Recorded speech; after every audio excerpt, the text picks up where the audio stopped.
여러분 안녕하십니까? 뉴스9 윤정호입니다. 윤석열 대통령과 이재명 민주당 대표가 2년 만에 만나 대화를 나누는 과정을 놓고 이상한 일이 벌어졌습니다. 비선 라인이 가동돼 두 사람의 만남을 조율했고 그 과정에서 나온 얘기들이 여과 없이 언론에 흘러나왔습니다. 특히 비선이라는 분들이 공개 인터뷰를 통해 과정들을 하나하나 털어놨습니다.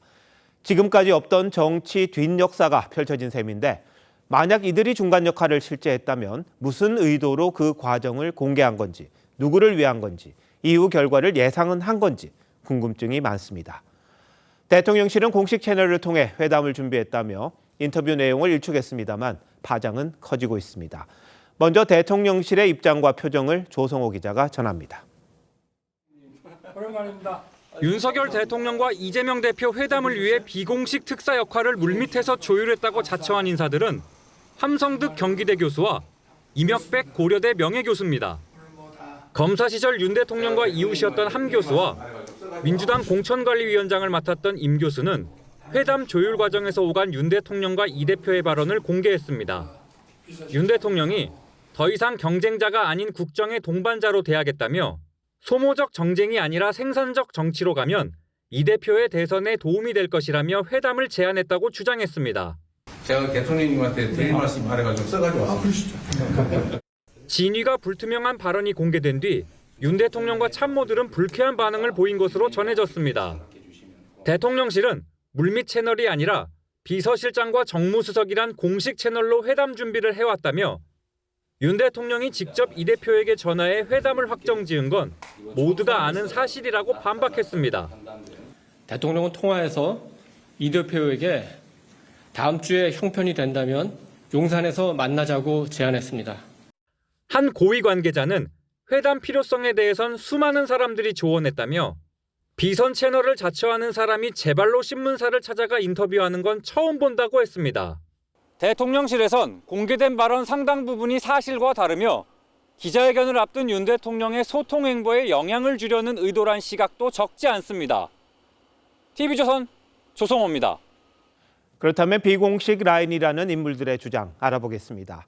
윤 대통령이 이 대표에게 불편한 인물을 인선에서 빼겠다고 하자 이 대표가 경쟁자는 많을수록 좋다며 거절했다는 내용도 있습니다.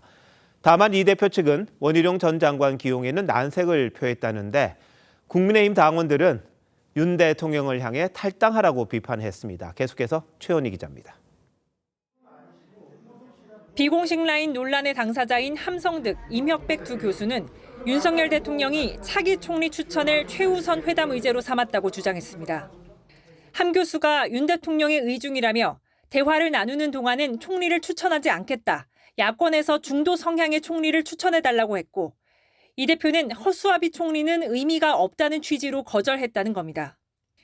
또 이 대표의 대권 경쟁자를 대통령실 인선에서 배제하겠다는 제안은 이 대표가 경쟁자는 많을수록 좋다는 의외의 반응을 보였는데 다만 원희룡 전 장관 인선엔 양평고속도로 특혜 의혹에 책임이 있다며 난색을 표했다고 두 교수는 전했습니다. 가족 등 주변 인사들의 여러 의혹들도 정리하고 넘어가시면 좋겠다는 생각입니다. 두 사람의 주장이 보도된 직후 국민의힘 당원 게시판엔 윤 대통령을 향해 당장 탈당하라는 글이 쏟아졌습니다. 개별적으로 만나는 사람들이 나와서 하게 되는 와전된 얘기들이 대통령의 이미지를 더 약간 국민들로부터 멀어지게 만들었다고 저는. 다만 대통령실은 총리와 관련한 논의 자체가 전혀 없었다는 입장입니다. 대통령실의 공식 부인에도 비선 논란에 따른 메시지 혼선이 불거지면서 여권에 적지 않은 악재로 작용할 가능성도 있습니다. TV조선 최원입니다. 얼마 전 총리와 비서실장 인선을 놓고 비선 논란 한 차례 있었죠. 이번엔 대통령과 야당 대표의 첫 회담 과정에 비선을 자처하는 사람들이 나타나서 메시지 혼선이 커지고 있습니다. 왜 이런 일이 반복되는지 이채림 기자와 자세히 짚어보도록 하겠습니다. 자, 이 기자, 이 해당 보도를 봐도 좀 모호한 대목은 적지 않습니다. 그런데 이 두 교수가 언제 어떻게 회담에 관여했다는 겁니까? 네, 먼저 이 두 사람의 주장에 기반한 설명이라는 점 말씀드리겠습니다. 총선 이후에 윤 대통령이 함성득 교수에게 직접 연락을 해서 만났다고 합니다.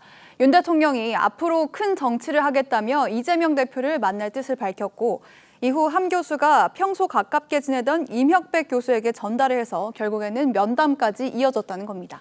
여기서 말하는 면담이라는 게 이재명 대표와 함승득 교수 간의 만남, 그걸 말하는 거죠? 맞습니다. 사실 이 두 사람 간의 면담 내용은요, 저희가 먼저 좀 보도를 해드린 적이 있는데요.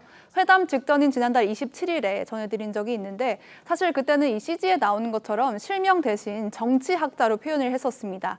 함성득 교수가 이재명 대표에게 첫 번째 영수회담은 양보하는 쪽이 무조건 이긴다는 걸 조언했다는 내용인데요. 그리고 나서 함 교수가 이 대표에게 윤 대통령의 의중을 전달했고 윤 대통령과 이 대표의 통화가 이뤄졌다는 게 이들의 주장입니다. 자, 그렇다면 이 함승득 교수가 윤 대통령, 이 대표를 모두 만났다는 거잖아요. 그래서 만남을 조율했고 뭔가 이 성사를 해냈다 이런 거잖아요. 실제로 두 사람이 역할을 해서 회담이 이루어진 게 맞습니까? 네, 대통령실은 그저 조언을 하는 수많은 사람들 중에 한 명일 뿐이다 이런 입장인데요. 정치권은 물론 사회 각계에서 많은 인사들이 대통령과 연락을 하는데 이게 대통령에겐 일종의 민심 수렴 창구가 되고 있다는 겁니다.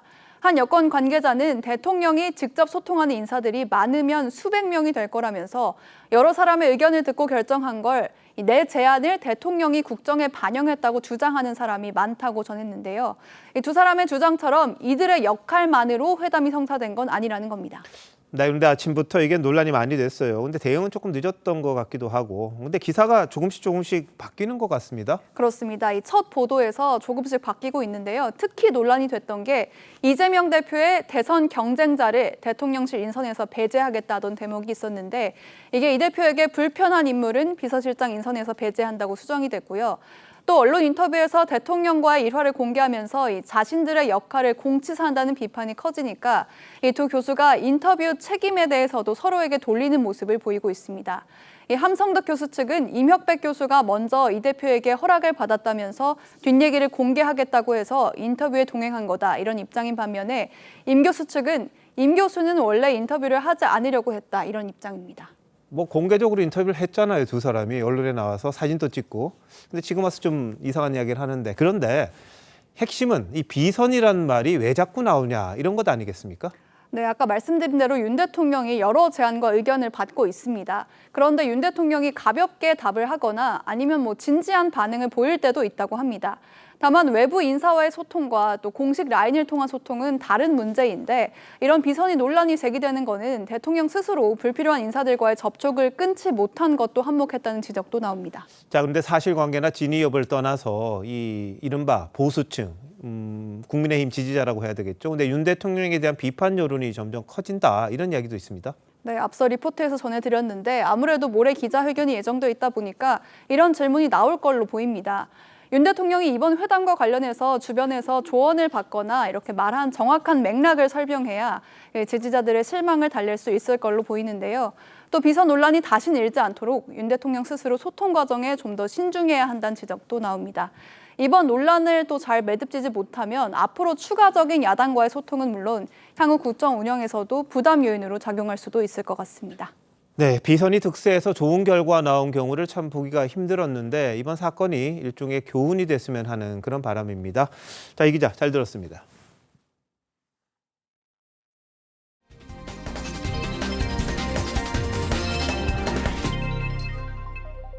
윤석열 대통령이 대선 공약으로 폐지했던 민정수석실을 다시 만들었습니다. 민심을 듣는 기능이 취약했다는 지적 때문입니다. 윤 대통령은 이번에도 기자회견장을 찾아 김주현 신임 수석을 소개했고 사법 리스크 방어용이 아니냐는 질문에는 그건 민정수석이 아니라 본인이 설명하고 풀 일이라고 했습니다. 황선영 기자입니다. 신임 김주현 민정수석입니다. 일로 오시죠. 민정수석 인선을 직접 발표한 뒤 질문을 받은 윤석열 대통령은 민심 청취 기능이 너무 취약했다는 여러 조언을 듣고 민정수석실 복원을 결정했다고 설명했습니다. 그러면서 이른바 사법 리스크 방어용 개편이란 지적엔 선을 그었습니다. 사법 리스크가 있다면 제가 해야 될 문제이지 또 저에 대해서 뭐 제기된 게 있다면 제가 설명하고 풀어야지 민정수석이 할 일은 전 아니라고 생각합니다. 민정수석실에는 기존 비서실장 산하에 있던 법률, 공직기강 비서관실이 옮겨가고 민정비서관실이 신설되는데 민정비서관에 이동욱 전 행안부 대변인, 공직기강 비서관은 총선에서 낙선한 이원모 전 인사비서관이 내정된 것으로 알려졌습니다. 가감없이 민심을 청취해서 우리 국정 운영에 반영될 수 있도록 민주당은 민심은 핑계일 뿐 사정기관 장악력을 높이려는 의도라고 비판했습니다. 검찰 장악을 통해 가족을 사법 리스크에서 구하는 데 골몰할 것임을 분명히 했습니다. 야권을 중심으로 민정수석실 부활에 대한 의구심이 이어지는 가운데 윤 대통령은 모레 기자회견을 통해 신설 취지를 재차 설명할 계획입니다. TV조선 황선영입니다. 김건희 여사 명품 수수 논란을 수사 중인 검찰이 최재형 목사가 건넨 명품 외에 김 여사가 다른 선물을 받은 게 있는지 확인할 방침입니다. 철저한 수사를 통해 공정성을 확보하고 야당이 의심하는 특검 무마용 주장에 대응하려는 의도로 보입니다. 권영석 기자의 단독 보도입니다. 2022년 9월 김건희 여사에게 명품을 건네며 몰래 촬영한 최재형 목사는 선물을 들고 순서를 기다리는 다른 사람들도 봤다고 주장했습니다. 백화점에 선물들을 사서 제 다음으로 접견하러 들어가는 것에 대해서는 어떻게 말씀하시고 해명하실 것입니까? 명품 수수 논란 전담 수사팀은 김 여사가 다른 선물을 받았는지도 확인할 방침으로 알려졌습니다. 서울의 소리가 고발한 최 목사 건에만 수사를 한정하지 않겠다는 겁니다. 수사팀은 코바나 컨텐츠 사무실 방문자 명단, 선물 목록과 보관 여부까지 확인이 필요하다는 방침입니다.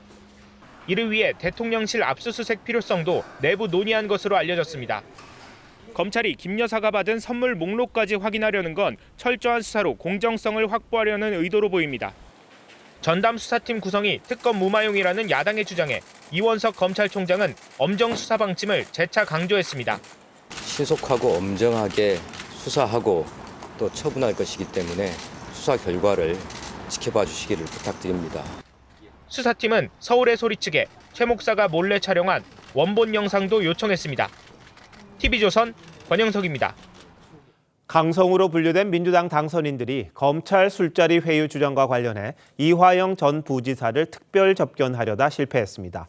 이들은 검찰이 조직적으로 접견을 방해하고 있다고 주장하면서 검찰의 조작 수사 의혹 일체를 특검으로 진상규명하는 법안을 준비하겠다고 했습니다. 조민 씨나 황운하 의원, 나아가 이재명 대표의 각종 사법 리스크까지 다 포함할 가능성도 있어 보입니다. 최지원 기자가 보도합니다. 민주당 정치검찰 사건조작 특별대책단이 이화영 전 경기도 평화부지사가 수감돼 있는 수원구치소를 빠져나옵니다. 검찰에게 술자리 회유를 당했다고 주장한 이 전 부지사와의 접견을 요구했지만 다른 사건에 대한 수사가 진행 중이라는 이유로 허가를 받지 못했습니다. 그러자 검찰의 조직적 방해라고 주장했습니다. 법무부와 수원지검이 조직적으로 방해하고 있구나. 자기들에게 필요한 방식으로 조작하려고 하는 데 대해서 당장 중지할 것을. 민주당은 22대 국회 개원과 함께 이 전 부지사 수사와 관련된 검찰의 사건 조작 의혹에 대한 특검을 추진하겠다는 입장입니다. 가칭 정치검찰 조작수사특검법으로 조국 대표 딸 조민 씨에 대한 장학금 뇌물 의혹 수사, 황운하 의원의 울산시장 선거 개입 의혹 수사 등과 관련한 검찰의 허위 진술 유도나 보복 기소라는 주장에 대한 진상규명 특검도 포함될 걸로 알려졌습니다. 특수부 검사들에게는 면면이 이어져 내려오는 사건 조작 DNA가 있는 게 틀림없습니다. 특검을 통하지 않고서는 그 실상을 밝힐 수 없습니다. 이재명 대표의 사법 리스크와 관련한 수사 과정도 들여다볼 수 있다는 주장도 나옵니다. 진실을 발견하기 위한 조사를 하는 것이 아니라 기소를 목표로 조작을 하고 있다는 느낌을 지울 수가 없습니다. 대책당 관계자는 이재명 대표에게도 보고가 끝났다며 사실상 22대 국회에서 당론 발의될 가능성이 크다고 했습니다. 당내 일각에선 조작 수사에 대한 기준이 모호한 데다 이재명 대표의 각종 사법 리스크까지 특검 대상이 될 수 있겠느냐는 우려도 나옵니다. TV조선 최주원입니다. 오늘 출범한 민주당 새 원내 지도부와 홍철호 대통령실 정무수석이 오늘 만났습니다. 박찬대 원내대표는 해병대원 특검법을 윤 대통령이 거부하면 전국에 파란이 있을 거라고 압박했습니다. 김건희 여사 수사의 핵심이 윤 대통령 처벌 여부란 주장도 나왔습니다. 이런 상황에서 이재명 대표는 치료를 위해 모레부터 일주일간 휴가를 갈 계획입니다. 최원국 기자가 보도합니다. 박찬대 신임 원내대표를 축하하러 국회를 찾은 대통령실 홍철호 정무수석이 동양임을 강조합니다. 저 개인적으로는 우리 찬대 형님하고 나하고는 인천에서 다녔기 때문에 같은 동양이고, 박 원내대표는 민심을 대통령실에 전해달라고 했습니다. 이 소통을 하면서 필요한 부분을 나눠야 되는데 아직은 조금 아쉬운 부분이 있는데, 박 원내대표는 비공개 회담에서 오늘 정부에 접수된 해병대원 특검법 수용을 촉구하며 거부하면 파란이 있을 거라고 했습니다. 만약에 거부권을 행사하고 제2결로 왔을 경우에는 전국이 상당히 또 파란이 있을 것 같으니까. 박 원내대표는 앞서 출범한 원내대표단에 개혁기동대란 이름을 붙이고 25만 원 민생지원금과 김건희 여사 특검법 등을 다음 국회에서 처리하겠다고 강조했습니다. 개혁 기동대답게 과감하게 돌파하는 원내대표단이 되고 개혁과 성과로 국민에게 화답하는 민주당을 함께 만들어가면 좋겠습니다. 당내에선 김건희 여사 수사와 관련해 윤석열 대통령을 처벌할 수 있을지가 핵심이란 말도 나왔습니다.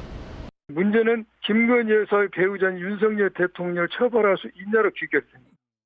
검찰 수사로는 윤 대통령 내외를 조사하기 쉽지 않기 때문에 특검을 통해 대통령이 가방 수수 사실을 알았는지 등을 조사해야 한다는 주장입니다. TV조선 최원국입니다. 이번 국회에서 연금 개혁은 실패했습니다. 해외 출장을 가서 합의를 보겠다던 국회 연금개혁 특위는 여론의 따가운 비판에 유럽 출장 전날 합의를 보려 했지만 소득 대체율 2%포인트 격차를 줄이지 못했습니다. 출장도 포기하고 연금개혁도 포기했습니다. 공은 22대 국회로 넘어갔는데 잘 될지가 의문입니다. 정민진 기자가 보도합니다. 여야 연금개혁특위 위원들은 뒷북 출장 논란에 출장 전날 급히 모여 합의를 시도했지만 결론을 내지 못했습니다. 결론을 내고자 하는 정도 이야기가 있어서 출장을 추진했습니다만은 미리 한 번 더 확인해 본 결과 서로 의견 접근을 보지 못했습니다. 여야는 월소득에서 연금이 차지하는 비율을 뜻하는 보험 요율에 대해서는 의견이 일치했지만 소득 대체율을 놓고선 2%포인트 차이로 합의를 보지 못했습니다. 미래 세대에 대한 부담을 축소하는 것이라고 생각했기 때문에 보험 여율 상승이 소득 대체율 상승보다는 앞서야 된다고 생각했습니다. 논리적인 근거도 없고 타당한 무슨 객관적 수치가 없습니다. 재정에 큰 영향을 미치는 것도 아니다는 걸 우리가 시뮬레이션을 통해서 확인했습니다. 야당은 정부 여당이 개혁 의지가 없다고 직격했고 여당은 전 정부 탓으로 돌렸습니다.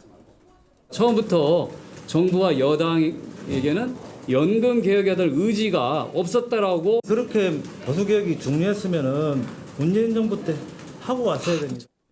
21대 국회 임기가 3주 남았지만 연금개혁특위는 해외 출장 취소와 함께 활동 종료를 선언했습니다. 유럽에 가서 합의를 보겠다던 특위 위원들이 하루 만에 입장을 바꾸면서 애초 합의를 볼 의지가 있었냐는 비판을 피하기 어렵게 됐습니다. TV조선 정민진입니다. 의대생 증원 회의록을 놓고 의료계와 정부 간 공방이 계속되고 있습니다. 정부는 의정협의체는 회의록 작성 의무가 없고 의사협회와 협의해 논의 내용을 언론에 공개했다고 밝혔지만 의료계는 복지부와 교육부 장 차관 등을 직무유기 등의 혐의로 고발했습니다. 무슨 일인지 신경희 기자가 알아봤습니다. 검은색 마스크를 쓴 전공의들이 고위공직자 범죄수사처 앞에 섰습니다. 손에는 정부의 의대 증원 근거를 제출하라는 피켓을 들었습니다. 이들은 오늘 조규용 복지부 장관과 이주호 교육부 장관 등 5명을 공수처에 고발했습니다. 의대 증원 관련 회의록을 작성하지 않은 것은 직무유기라는 주장입니다. 처음부터 안 만들었으면 작성 의무 위반이고 직무유기죄에 해당하고요. 폐기했다면 폐기죄에 해당하고 형법상 공용서류 무효죄에도 해당하는 중대범죄입니다. 이에 대해 정부는 작성 의무가 있는 회의록은 모두 작성했다고 반박했습니다. 2,000명 증원을 결정한 보건의료정책심의위원회와 산하의사인력전문위원회 등은 회의록을 법원에 제출할 예정이라는 겁니다. 복지부와 의사협회가 구성한 의료현안 협의체의 경우 회의록 작성 의무는 없다고 밝혔습니다. 대신 양측이 협의해 보도자료 27건 배포와 브리핑 27차례 개최로 내용을 공개했다고 덧붙였습니다. 공공기록물 관리법 시행령에서 요구하는 회의록 작성에 준하는 내용을 투명하게 공개한 것입니다. 정부는 이번 주 열릴 의료개혁특위 2차 회의에 의사들 자리를 비워뒀다며 오는 10일 예고한 휴진을 철회하고 대화에 참여해달라고 당부했습니다. TV조선 신경입니다. 출근길 시민이 날벼락 같은 사고를 당했습니다. SUV 차량이 보행로를 덮치면서 50대 여성이 숨진 건데 사고는 정말 찰나에 벌어졌습니다. 운전자는 급발진을 주장했습니다. 구자영 기자가 취재했습니다. 우산을 쓰고 보행로를 걸어가는 여성. 갑자기 뒤에서 나타난 흰색 SUV가 빠른 속도로 덮치고 지나갑니다. 앞에 주차돼 있던 차량도 들이받쳐 순식간에 화면에서 사라집니다. 이 사고로 보행로를 걷던 50대 여성이 숨졌습니다. 인근 편의점에 아르바이트를 위해 출근하던 길이었습니다. 주차된 위치에 차가 없어가지고 이거 뭐지 했는데 CCTV 봤을 때 적어도 한 130, 50은 넘는 속도로 오는 것 같더라고요. 사고를 낸 60대 운전자와 동승자도 다쳐 병원에서 치료를 받고 있습니다. 차량이 이곳 전신줄을 들이받고 멈추면서 보행로는 아수라장으로 변했습니다. 빠른 속도로 달리던 SUV에 받친 차량은 20m나 밀려났고 앞부분이 심하게 찌그러졌습니다. 운전자는 차가 급발진했다고 주장한 것으로 전해졌습니다. 차가 왜 나나 그러니까 자기는 이제 급발진 그렇게 말씀하신 거죠. 네, 조사를 해봐야 되는 거. 경찰은 국립과학수사연구원의 사고 기록 장치와 블랙박스 영상 분석을 의뢰할 계획입니다. TV조선 구자영입니다. 강남의 한 건물 옥상에서 20대 남성이 투신하려 한다는 신고가 접수됐습니다. 경찰이 출동해서 투신을 막았는데 현장에서는 이 남성이 살해한 여자친구 시신이 발견됐습니다. 남성이 범행 전 미리 흉기를 구입한 정황도 파악됐습니다. 신유만 기자가 취재했습니다.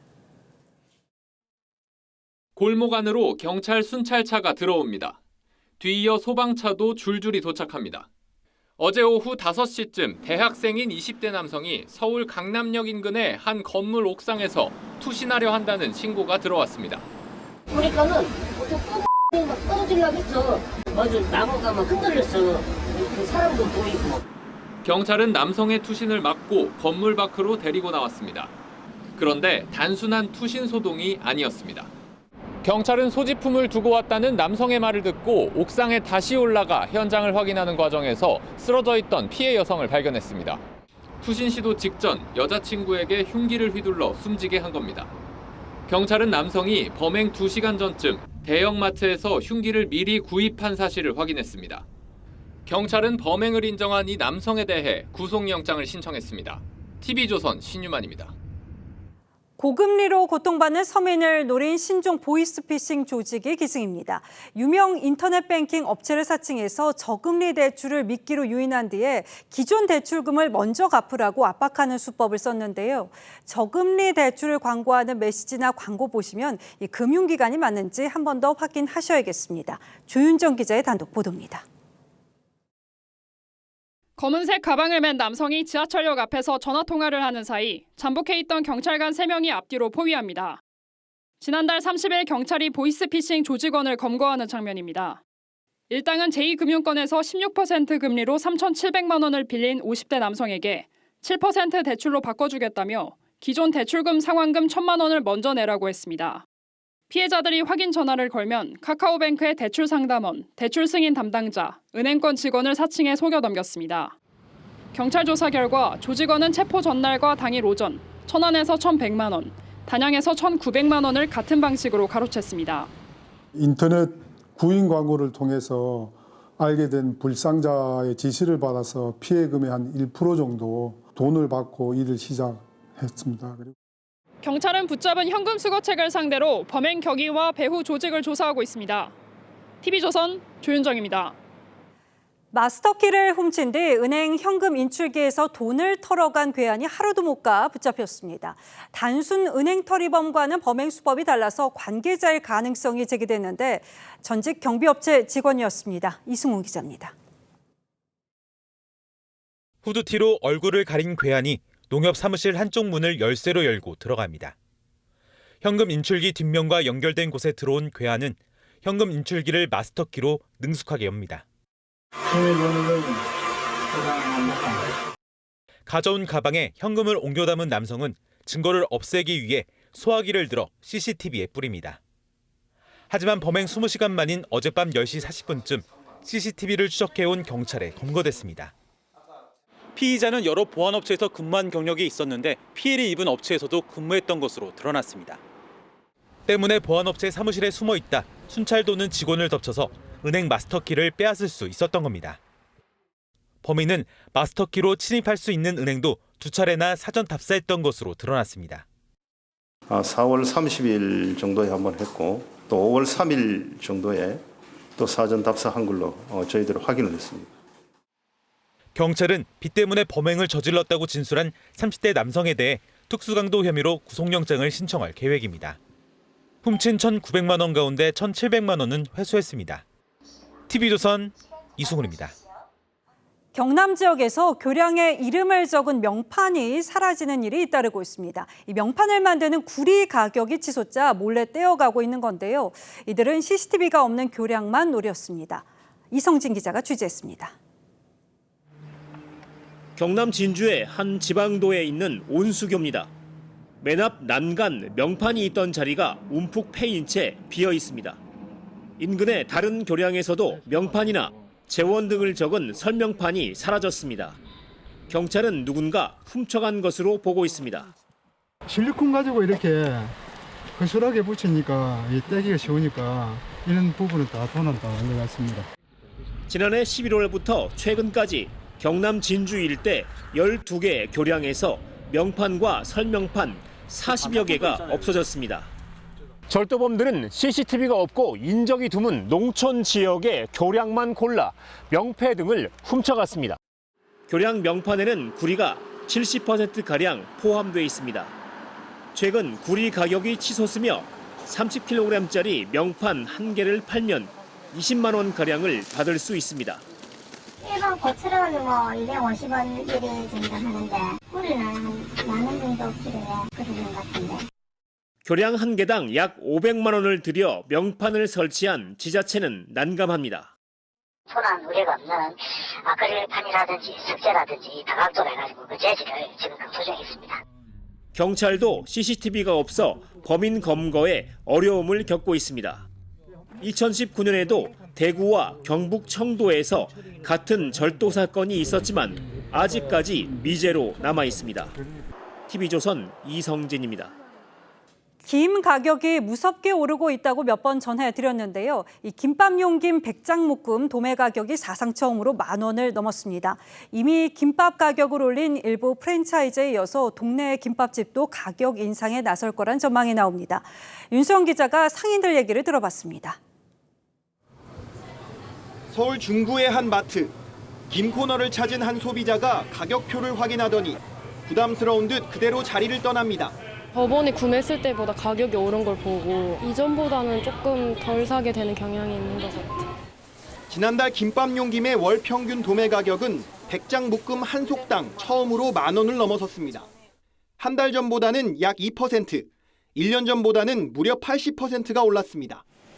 미국 등 외국에서 김밥이 선풍적인 인기를 끌면서 수출이 크게 늘어 내수 물량이 예년의 3분의 2로 줄었기 때문입니다.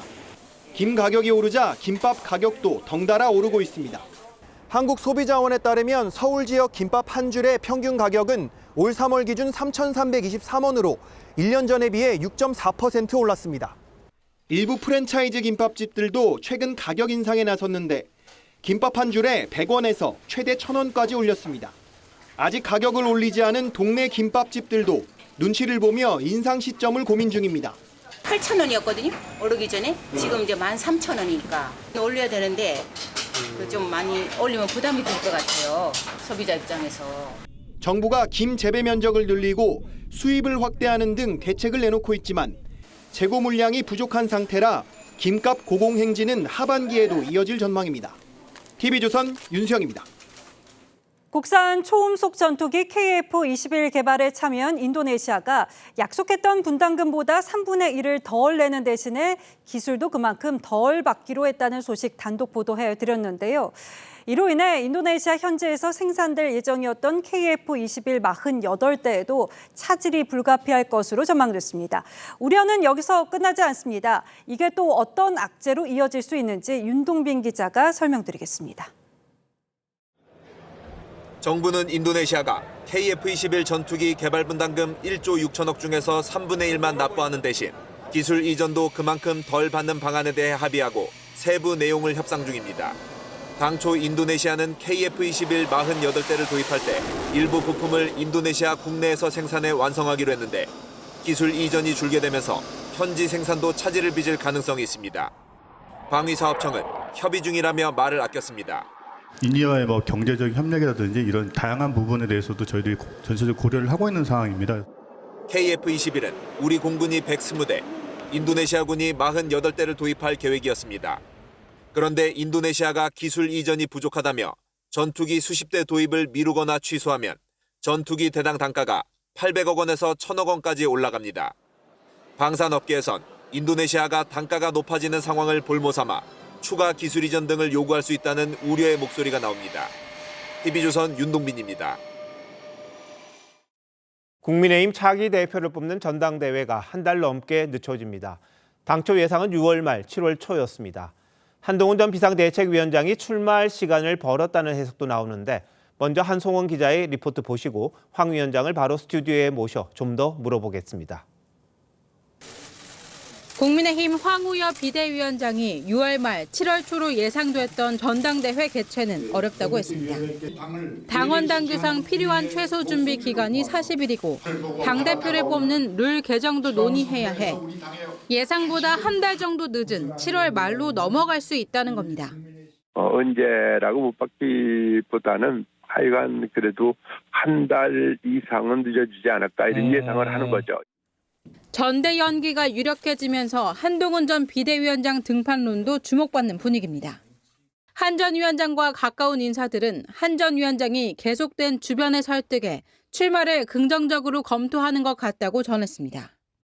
가능성은 3주 전보다는 2주 전이 높았고 2주 전보다는 일주일 전이 높았고 반면 등판은 시기상조라는 시선도 있습니다. 그걸 책임지고 물러나셨는데 또 다시 출마를 한다? 그걸 국민들께서 당의 변화라고 봐주겠느냐.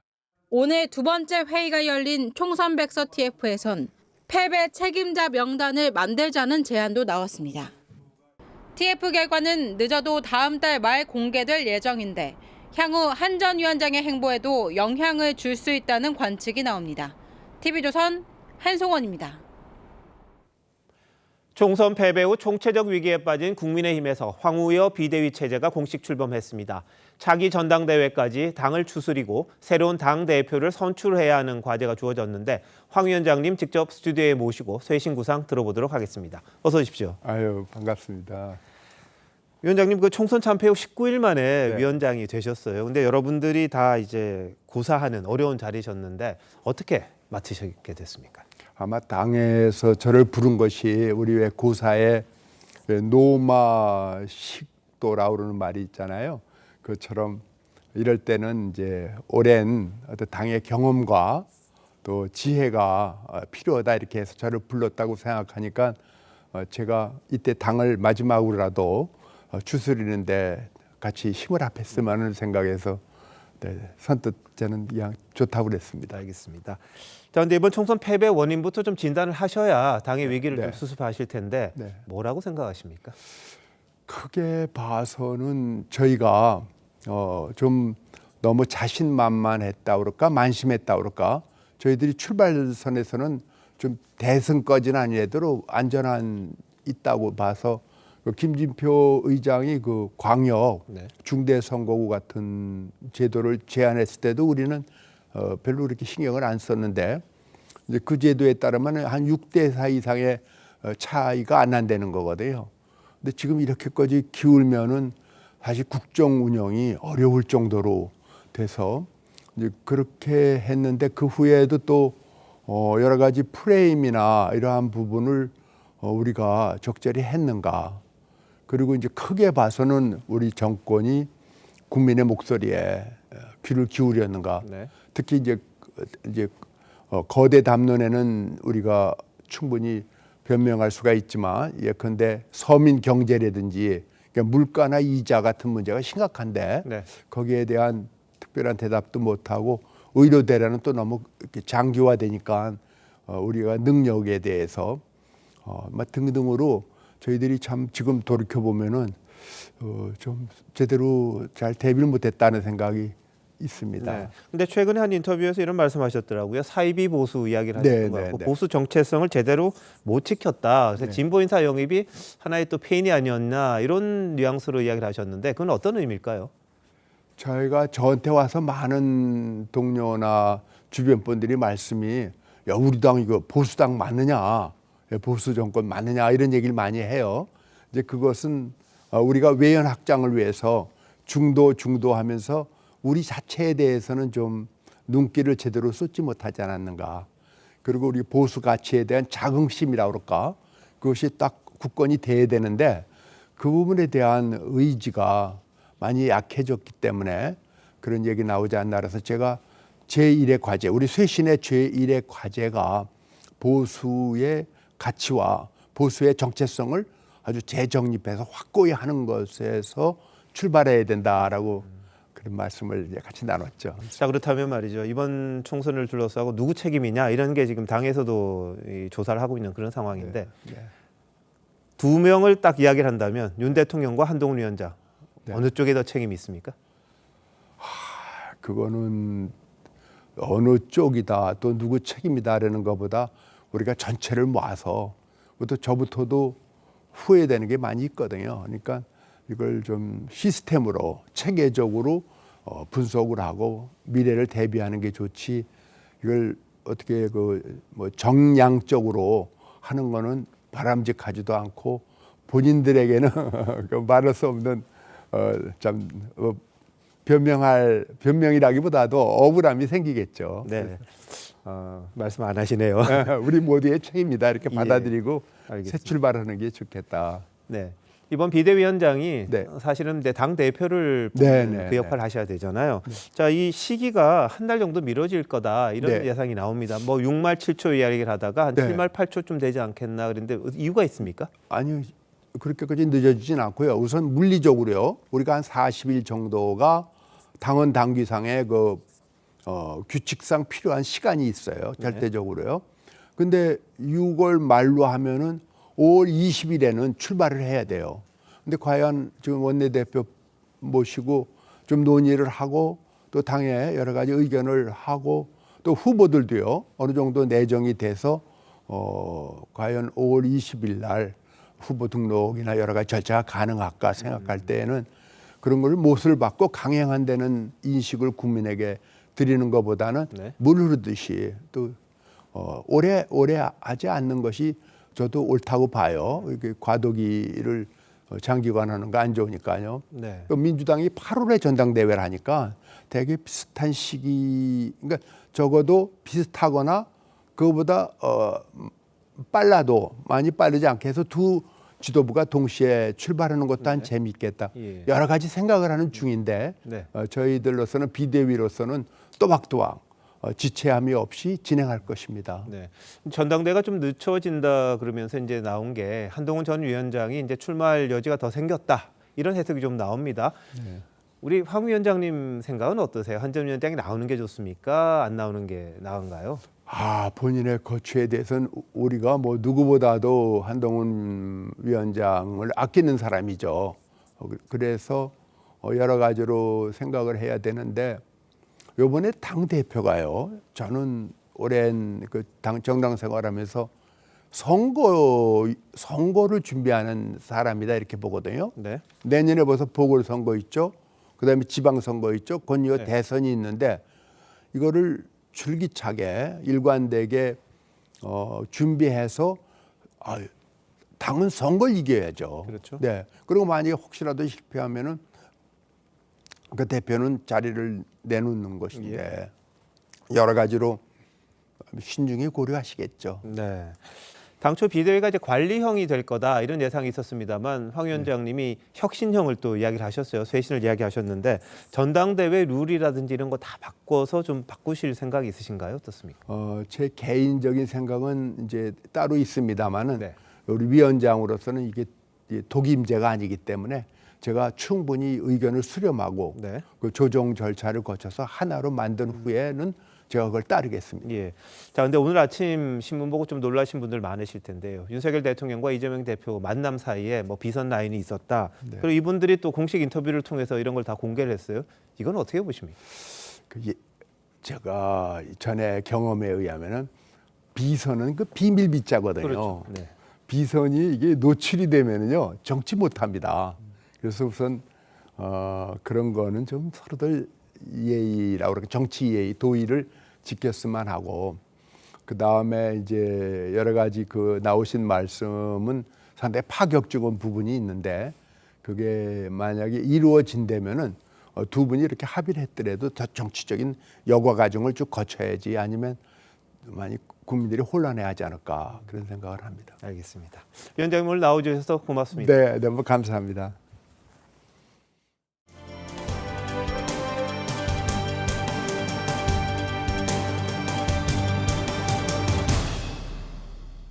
현대판 황제로 불리는 푸틴 대통령의 5번째 대관식이 치러졌습니다. 전날 군의 전술핵 훈련을 지시하며 서방에 대한 경고 메시지를 보냈던 푸틴은 취임식 때도 또 한 번 경고장을 날렸습니다. 서영일 기자가 보도합니다. 푸틴 대통령이 음악대 연주에 맞춰 입장합니다. 이어 헌법 위에 손을 얹고 취임 선서를 합니다. 푸틴 러시아 대통령이 5번째 임기를 시작했습니다. Мы единый и великий народ, и вместе преодолеем все преграды, воплотим в жизнь все задуманное. Вместе победим. 서방과는 대화를 피하지 않지만 동등한 조건이어야 한다고 단서를 달았습니다. 우크라이나 전 장기화로 인한 내부 불만을 잠재우고 서방에는 견제구를 날린 겁니다. 푸틴은 전날에도 우크라이나에 지원 강화를 약속한 영국과 프랑스 대사를 초치하고 전술 핵무기 훈련을 군에 명령하며 이례적으로 공개하기까지 했습니다. It's just reckless and irresponsible for the leader of a major nuclear armed power to be saber rattling the way that he is with respect to potential use for nuclear weapons. 서방에 경고 메시지를 낸 건데 취임식에는 미국, 영국 등 서방국 대부분 불참했습니다. 다만 프랑스, 헝가리 등은 대표단을 보냈고 우리나라도 이도훈 대사가 참석했습니다. 푸틴은 이달 중국을 국빈 방문할 예정인데 프랑스를 방문 중인 시진핑 중국 주석은 우크라전을 이용해 신냉전을 조장하는 데 반대한다며 러시아를 두둔하는 입장을 분명히 했습니다. TV조선 서영일입니다. 한국계 미국인 우일현 작가의 논픽션 전기가 미국에서 최고 권위를 자랑하는 퓰리처상을 수상했습니다. 이 퓰리처상 예술 부문에서 한국계 작가가 수상한 건 이번이 처음입니다. 장동욱 기자입니다. Also, the prize goes to Master Slave, Husband, Wife, An Epic Journey from Slavery to Freedom by Ilion Wu. 노예제도가 여전하던 1848년 미국 남부 조지아주에서 농장주와 노예로 변장해 필사의 탈출을 감행했던 크래프트 부부의 실화를 다룬 논픽션 전기 작품이 퓰리처상 수상의 영예를 안았습니다. 역사적인 수상의 주인공은 이민 2세대 한국계 미국인인 우일련 작가. 환기미술관과 국립아시아문화전당 등을 설계한 재미건축가 우규승 씨의 딸이기도 한 우일련 작가는 170년 전 노예 부부의 이야기에 생명력을 불어넣었습니다. So the crafts give us a melody and a very powerful melody. And I've tried to include many of and honor their stories too because many of them have not been written about. They're the lesser known activists. 1917년에 창설된 퓰리처상은 뉴스와 보도사진 등 언론 부분을 비롯해 문학과 드라마 등 예술 부문에서도 수상자를 선정합니다. 한국계 작가로 예술 부문 상을 받은 건 우 작가가 처음입니다. TV조선 장동우입니다. 내년부터 한국 여자 프로농구에 일본 선수를 대상으로 한 아시아 쿼터제가 도입됩니다. 세계 최고 수준을 자랑하는 일본 선수들이 우리나라 프로에서 뛸 수 있게 되는 거죠. 일본에서는 기대와 우려가 동시에 나온다고 하는데요. 성민혁 기자가 현지 얘기를 들어봤습니다. 날렵하게 수비를 유인하고 페이더웨이로 마무리합니다. 카사기 하루나는 한국에서 열린 올스타전 3점슛 경연에서도 당당히 1위를 차지했습니다. 세계 농구계에서 일본은 한국을 이미 앞질렀습니다. 일본은 올림픽과 아시안게임에서 은메달을 차지했고 다가오는 파리 올림픽에도 나갑니다. 위기의식을 선수들이 전부 다 가져야 될 딱 시점인 것 같아요. 조금 안주한 부분도 있는데 다음 시즌부터 시행되는 아시아 쿼터제. 일본 선수들은 팀당 1명씩 뛰게 됩니다. 일본보다 떨어지는 건 사실이기 때문에 부딪히고 하면서 그 선수들의 장점을 좀 배울 건 배우고. 일본 농구계에서도 걱정이 없는 건 아닙니다. お金を払い育成してきた選手がちょうど自チームに貢献できるタイミングでもし韓国に行くことになるんであればそれをやはり育て上げたチームとしては不安に思う気持ちは当然理解できる。 일본 최고 연봉 선수의 몸값이 한국의 절반밖에 되지 않는 현실은 변화를 거스를 수 없는 흐름으로 만들었습니다. 아시아 쿼터제는 남녀 배구가 지난 시즌부터 도입했고 남자 농구는 이미 시행 중입니다. 일본 선수들의 국내 무대 진출은 현실이 됐습니다. 이제 우리의 내실을 다져 더 수준 높은 농구로 도약할 때입니다. 일본 아이치현에서 TV조선 성민혁입니다.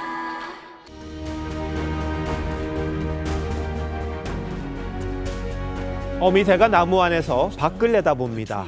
이 작은 구멍에 어떻게 들어갔을까요?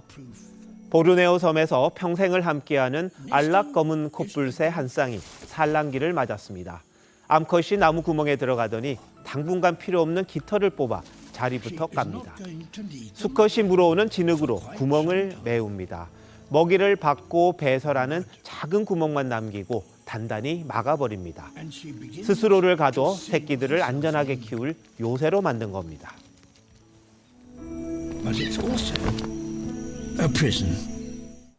어미새는 아비새가 충성스럽게 날아오는 열매와 벌레를 먹으며 부화합니다. 새끼들이 독립하는 몇 달 뒤 벽을 허물고 어둠에서 빛으로 나옵니다.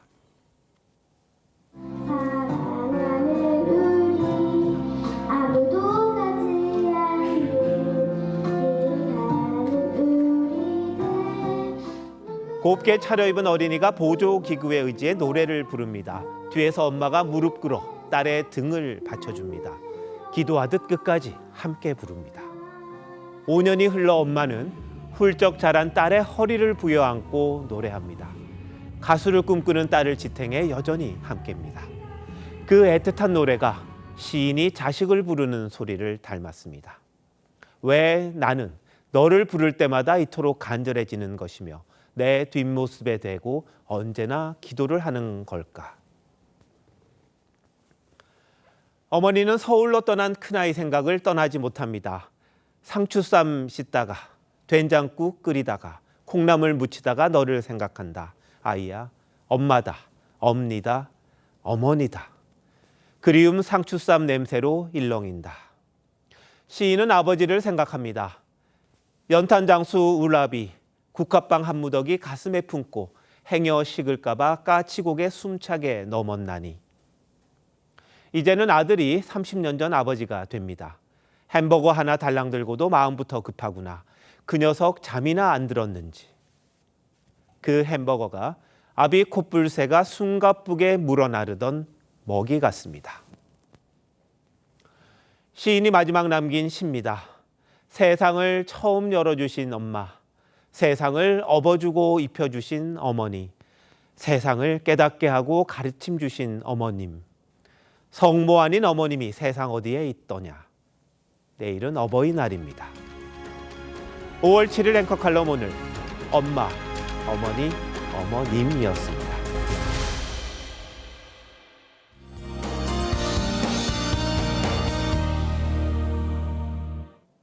네, 내일 새벽까지 충청 이남을 중심으로 비가 조금 더 이어지겠습니다. 경남권은 아침까지, 제주도는 오후까지 내리다 그치겠는데요. 적게는 5에서 많게는 30mm가량의 강수가 전망됩니다. 연휴 동안 대체로 쌀쌀했는데 주 후반까지 맑은 날씨가 이어지면서 낮 기온이 20도를 웃돌겠고요. 이맘때 봄 날씨를 되찾겠습니다. 내일까지 강원 산지에 짙은 안개가 끼겠고 높은 산지는 기온이 0도 안팎으로 내려가며 새벽에 비와 눈이 섞여 내릴 수 있겠습니다. 오전까지 영남 해안과 제주도에 강풍이 불겠고 오후에 중부지방부터 차츰 맑아지겠습니다. 내일 아침 서울이 11도, 대구 10도로 오늘보다 낮아 쌀쌀하겠습니다. 한낮에는 20도 안팎까지 크게 오르겠습니다. 동해안과 경남권, 남해안, 제주 해안에서는 강한 너울성 파도를 조심하셔야겠습니다. 주말에는 대부분 지역에 비 소식 있습니다. 날씨였습니다. 5월 7일 화요일 뉴스9 마칩니다. 시청해주신 여러분 고맙습니다.